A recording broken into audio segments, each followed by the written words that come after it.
I've caught up with Shane Carson, and Shane, I can't think of a better deal to catch somebody at as the Harold Leep Memorial here tonight, 81 Speedway.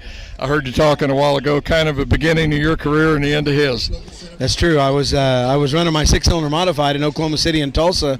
Harold was running the half mile class, the super modified class, and he was still running up front, still winning. And back when I was a kid, he was doing exactly the same thing back then. So, you know, just being around him, I learned a lot. And later through the years, I learned a lot more, you know, and why he was the way he was. And it was a great experience to be able to follow his career as just a kid, and then actually be involved with him in the later years also. And, you know, I can't think it could be any more fitting here tonight than to have this USAC Southwest Tour here with the wingless cars. Man, it's the way I remember racing. It's pretty much what I grew up on, and I know you were talking earlier about running the non-wings before the wings came in. Was it your favorite or wasn't it? Oh, it was definitely my favorite. You know, when I was watching cars through the years as a kid, nobody had wings. You know, I mean, I learned to run them in early 80s and on because that became the norm. You know, you had to get up to speed. If you're going to run with the big guys, they all run wings. You had to figure out how to do it. So we did that. But being able to come back out and see an on-wing show like this, you don't see that very often. So you got a great crowd here tonight, and I understand why.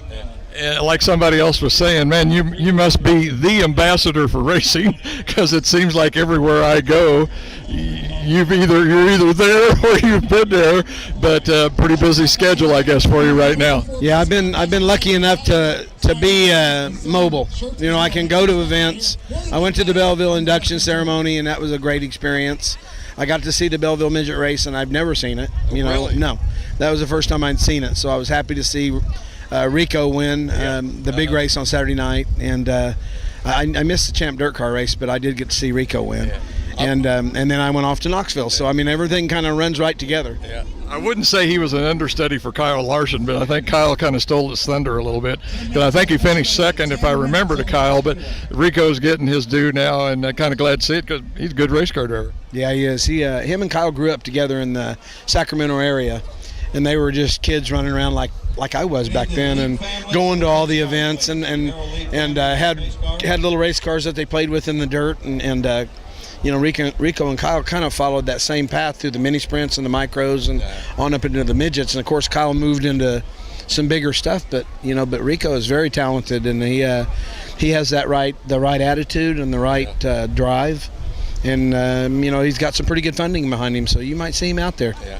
One more thing I want to cover before we complete this is, I know you invited me up to the National Sprint Car Hall of Fame. I got to make sure and say that right. Now, that's what Bob Baker told me to say.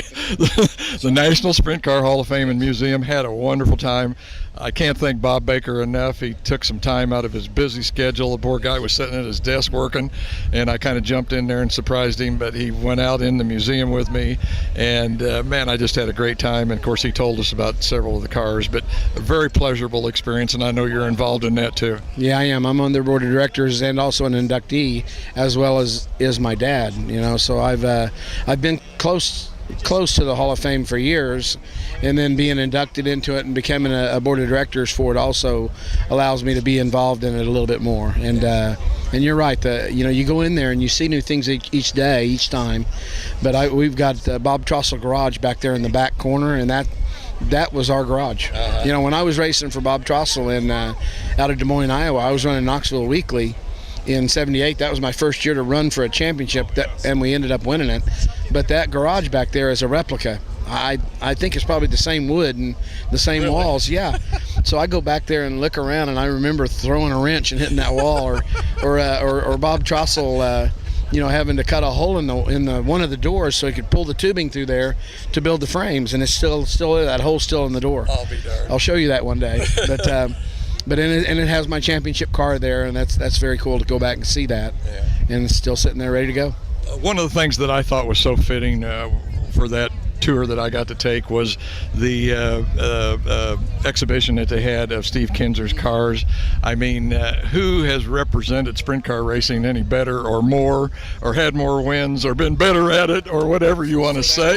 Yeah, for that long. For that long, Yeah. than Steve Kinser, and then to have that fine display that they had, they're just outstanding. You know, we've had a rotation of displays in there.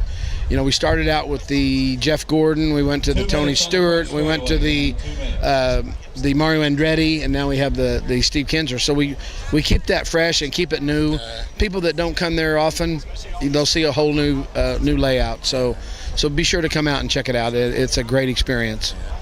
And once again, kudos to Steve, like you say, for a tremendous career. I don't know how long it went, but I saw Hod and Shield over at Oskaloosa, and they was telling me it was his 40th year. So two guys that have been at it for a long time and still, pretty good at it. Yeah, they are. They're still winning races. So go figure. Union cameraman. I'm on overtime. Cameraman says he's union and he's on overtime.